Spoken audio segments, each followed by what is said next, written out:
This is Braggin's Adventures.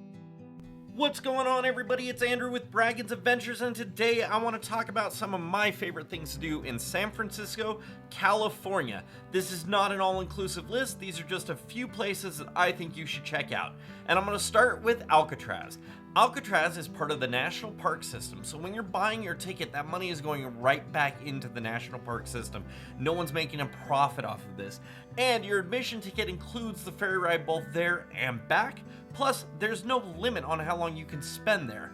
You could take the first boat out in the morning and then wait and take the last boat out in the afternoon, or you could just go hang out there for a couple of hours. I would say 2 to 3 hours is probably a pretty good amount of time if you're not going to do any in-depth touring and just going to use a little headphone tour. I've done it both ways. I've done the headphones tour, I've done guided tours, I've done just walk around and check things out like I did on this most recent trip. Alcatraz really is one of my favorite places, not just in San Francisco, but in the world because of the rich history it has. Not to mention that The Rock was one of the coolest movies ever made, thank you very much. Sean Connery and Nick Cage in one film. How can you possibly go wrong? Anyway, definitely check out Alcatraz. Make sure you wear comfortable shoes because it is a lot of walking and it can be very, very hilly. Up next is the public transportation, cable and streetcars. It's not just a convenient way to get around the city, and believe me, it is a very convenient way to get around the city, but they're historically awesome. We rode streetcars and cable cars as well as one of their buses, all on a $13 day pass. And I gotta tell you, while the streetcar was cool, the cable cars is where it's at. This is an attraction in and of itself. Now, if you're at one of the turnaround points, the lines can get pretty long. The flip side of that is if you're not at a turnaround point, the likelihood of somebody getting off of the car to make room for you to get on is slim to none. So make your way to one of the turnaround points and just wait in the line. Think of it like a ride at Disneyland or your favorite theme park. You would wait 45 minutes to an hour to get on Space Mountain. So you're gonna wait sometimes 45 minutes to an hour to get on one of these streetcars. But then you don't have to get off till the other turnaround. So it's a long ride for you. A lot longer than anything you're gonna find at Disneyland, that's for sure. It really was one of the coolest things I have ever done in my entire life.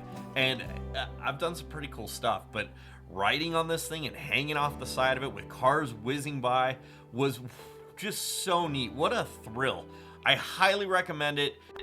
Even if you're not going to do the Muni Pass, the day pass for $13, at least go pay for your one ticket to ride this one direction. Although I do recommend that Muni Pass. I mean, $13 for an entire day of unlimited on and off on all the public transportation systems is a pretty darn good deal, especially considering I believe one way on one of these was $9 at time of filming.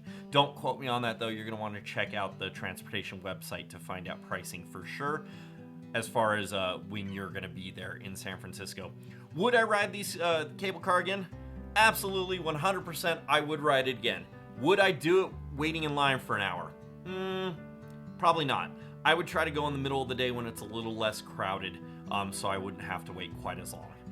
All right, up next, I think you should walk the Golden Gate Bridge. Yes, you heard me correctly. I said walk it, not drive it. It's about 1.7 miles one way. If you have other people you're going with that aren't into walking, maybe they can drop you off at one end and pick you up on the other like we did, or just walk it round trip. It's 3 miles round trip. One of the coolest walks of my life, even with gloomy San Francisco, foggy weather like it was, you could still see so much from this bridge. And the fact that we could walk it and take it at our own pace and not worry about stopping traffic or anything like that is great. Super fun, a great adventure, and bonus points, it's on the way to Muir Woods. So if you're planning on going to Muir Woods anyway, have someone in your travel party drop you off so you can walk partway there. It's a great way to burn off calories from all the yummy food that you're eating in San Francisco, but it's also just one of the most beautiful and stunning bridges on the planet Earth, at least of the ones I've seen. I highly recommend that you hit this up next time you're in San Francisco, regardless of the weather. But I will say, if it's going to be sunny out, make sure you pack that sunscreen and hat, and then also take a bottle of water, guys, because 1.7 miles, it's not like there's a 7-Eleven you can stop at midway on the bridge. All right, up next, as mentioned, is Muir Woods. This is another park, national park or national monument. It's pretty cool.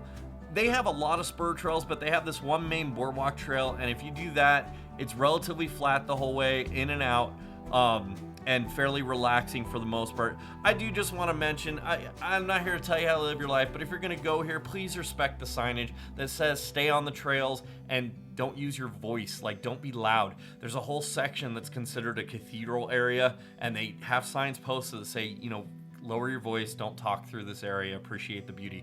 And some of the tourists, man, so freaking loud. Guys, we speak a lot about being a traveler instead of a tourist. And that goes a long way to it. Show that you actually care about the culture you're visiting instead of bringing your culture into it and your attitude into it. I was so fussy with some of these tourists this day because I was there trying to experience Muir Woods and they were there to get those selfies and whatever. And, you know, talk about how they partied last night. Anyway, sorry about the negativity, guys. Muir Woods, absolutely beautiful. I highly recommend it. You do need a reservation in advance. They have very limited parking there. It's pretty simple. You go to the website, pay for it. It's one pass per car. However many people are riding in your car, you're all going to get in for this one pass, right?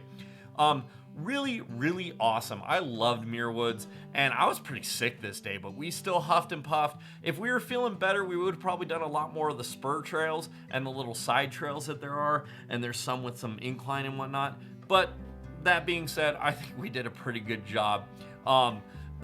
It's kind of out of the way from everything else in San Francisco. Like, there's nothing else really to do over on that side, but you got to go across the Golden Gate Bridge whether you walked it or drove it, and that's also another cool adventure. All right, guys, up next, the Painted Ladies. This is, I'm gonna call it a drive-by attraction. I wouldn't try to find parking or anything. It's just the houses that are featured at the beginning of Full House. They're historical buildings, they're painted bright colors, they're super duper pretty, but I wouldn't like make this a part of your big plans for the day, if you know what I mean. It's super cool to check out though, especially if you grew up watching Full House like I did. All right, guys, so those are the things that I think you should definitely think about checking out when you're in San Francisco. Again, not an all-inclusive list, and not nearly everything we did when we were there. I'm not going to cover things like Chinatown and Little Italy today, simply for the fact that most of what we did in those two places was eat. And those are covered in our dining video, which I'll link to at the end of this one. I'll also have individual videos for places like Chinatown and Little Italy, Alcatraz, Muir Woods. I'm going to do little individual videos for all those that'll be a little more in depth than this one was. So definitely keep your eyes peeled for that. Anyway, thanks so much for watching, and we'll see you on the next adventure.